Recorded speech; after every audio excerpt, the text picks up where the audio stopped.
السلام علیکم ورحمۃ اللہ وبرکاتہ۔ الحمدللہ وکفا والصلاة والسلام علی عبادہ الذین اصطفى اما بعد اللہم صلی علی محمد وعلی آل محمد۔ میرے محترم دوستو، رمضان المبارک کے دروس کے سلسلہ میں آج جو چیز آپ کے سامنے بیان کی جا رہی ہے، ایسی چیزیں جن سے روزہ نہیں ٹوٹتا۔ بھول کر کوئی چیز کھائی یا کوئی چیز پی لی، اس سے نہ تو روزہ ٹوٹا اور نہ ہی مکروہ ہوا۔ سیدنا ابو ہریرہ رضی اللہ تعالی عنہ سے روایت ہے، رسول اللہ صلی اللہ علیہ وسلم نے فرمایا، جب کوئی بھول کر کھا پی لے وہ اپنا روزہ پورا کرے، کیونکہ اسے اللہ نے کھلایا پلایا ہے۔ صحیح بخاری۔ اسی طرح کپڑا پانی میں تر کر کے اپنے سر پر یا اپنے جسم کے اوپر ملنا یا رکھنا، اس سے روزہ نہیں ٹوٹتا۔ کسی چیز کا چکھنا بشرطے کہ وہ چیز حلق سے نیچے نہ اترے، اس سے بھی روزہ نہیں ٹوٹتا۔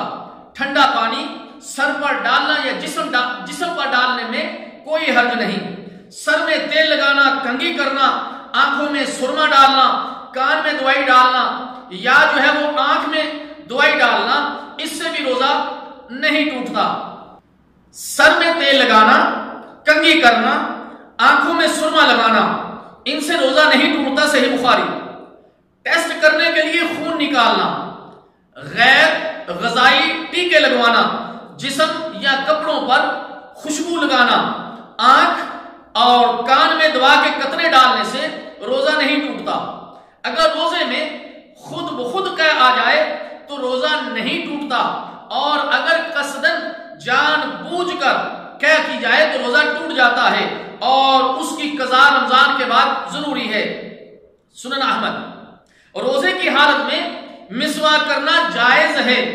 عامر بن ربیہ رضی اللہ تعالی عنہ بیان کرتے ہیں، میں نے نبی کریم صلی اللہ علیہ وسلم کو روزے کی حالت میں اتنی مرتبہ مسواک کرتے ہوئے دیکھا کہ گن نہیں سکتا۔ صحیح بخاری۔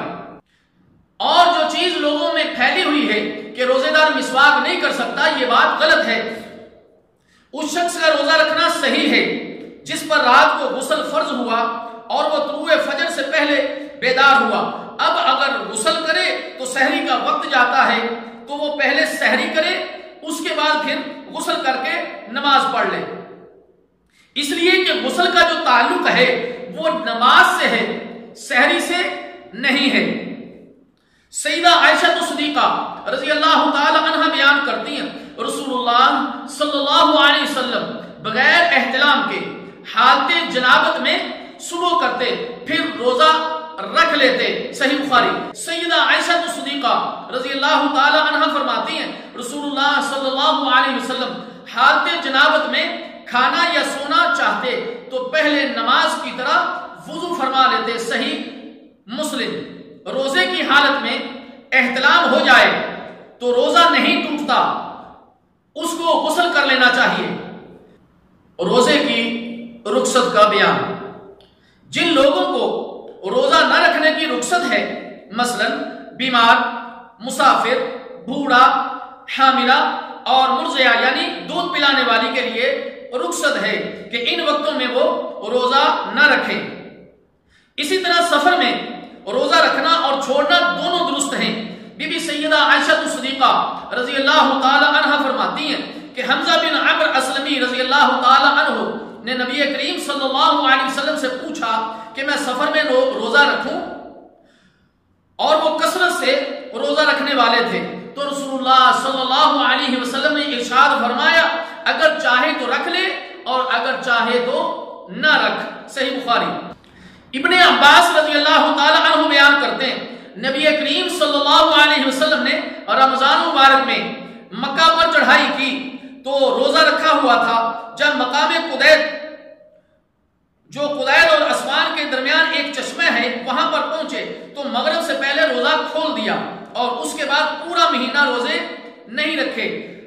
صحیح بخاری۔ تو پتہ چلا کہ مسافر جو ہے روزہ چھوڑ بھی سکتا ہے۔ حیض و نفاس والی عورت مذکورہ حالت میں روزہ نہیں رکھے گی اور نہ ہی نماز پڑھے گی، البتہ بعد میں روزے کی قضا کرے گی، نماز کی قضا نہیں کرے گی۔ ابو سعید خدری رضی اللہ تعالی عنہ بیان کرتے ہیں نبی کریم صلی اللہ علیہ وسلم نے ارشاد فرمایا کیا ایسا نہیں کہ عورت جب حیضہ ہو جاتی ہے تو نہ نماز پڑھ سکتی ہے اور نہ روزہ رکھ سکتی ہے اور عورتوں کے دین میں کمی کی یہی وجہ ہے. صحیح بخاری. ابو زناد رحمہ اللہ تعالی فرماتے ہیں کہ مسنون اور شرعی احکام بسا اوقات رائے کے بالکل برعکس ہوتے ہیں لیکن مسلمانوں پر ان احکام کی پیروی کرنا ضروری ہوتا ہے. انہی احکام میں سے ایک یہ بھی ہے کہ حائضہ روزوں کی قضا تو کرے گی لیکن نماز کی قضا نہیں کرے گی. صحیح بخاری. دودھ پلانے والی اور حاملہ عورت کو روزہ نہ رکھنے کی رخصت ہے بعد میں صرف اس کی قضا کرے گی. انس بن مالک رضی اللہ تعالی عنہ سے روایت ہے کہ رسول اللہ صلی اللہ علیہ وسلم نے فرمایا اللہ تعالیٰ نے مسافر کو روزہ مؤخر کرنے اور نصف نماز کی رخصت دی ہے اور اسی طرح حاملہ اور دودھ پلانے والی عورت کو روزہ مؤخر کرنے کی رخصت دی ہے. سنن احمد اور سنن نسائی. بڑھاپا یا ایسی بیماری جس کے ختم ہونے کی امید نہ ہو اس کی وجہ سے روزہ رکھنے کی بجائے وہ فدیہ ادا کر سکتا ہے. ہر روزے کے بدلے میں ایک باشرہ مسکین کو وہ کھانا کھلا سکتا ہے. ابن عباس رضی اللہ تعالی عنہ فرماتے ہیں بوڑھے آدمی یا عورت کو روزہ نہ رکھنے کی رخصت دی گئی ہے لیکن وہ ہر روزے کے بدلے ایک مسکین کو کھانا کھلائے اور اس پر کوئی قضا نہیں. اسے دار قطنی اور حاکم نے روایت کیا.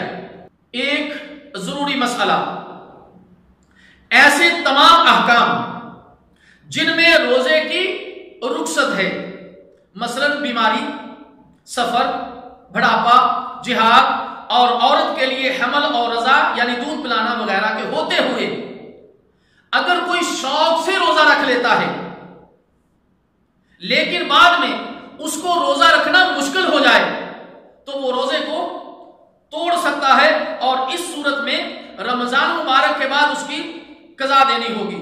جابر بن عبداللہ رضی اللہ تعالی عنہ فرماتے ہیں رسول اللہ صلی اللہ علیہ وسلم نے دوران سفر لوگوں کا ہجوم دیکھا. لوگ ایک آدمی پر سایہ کیے ہوئے تھے. رسول اللہ صلی اللہ علیہ وسلم نے پوچھا کیا بات ہے؟ لوگوں نے عرض کیا کہ روزے دار ہے. رسول اللہ صلی اللہ علیہ وسلم نے فرمایا دوران سفر اس حالت میں روزہ رکھنا کوئی نیکی نہیں. صحیح بخاری. فدیے کا بیان. جو آدمی کسی وجہ سے آمدن جان بوجھ کر روزہ توڑ دے اس کے لیے یہ کفارہ ہے کہ وہ ایک غلام آزاد کرے.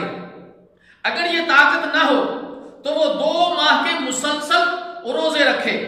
اگر یہ بھی نہ ہو سکے تو 60 مساکین کو وہ کھانا کھلا دے.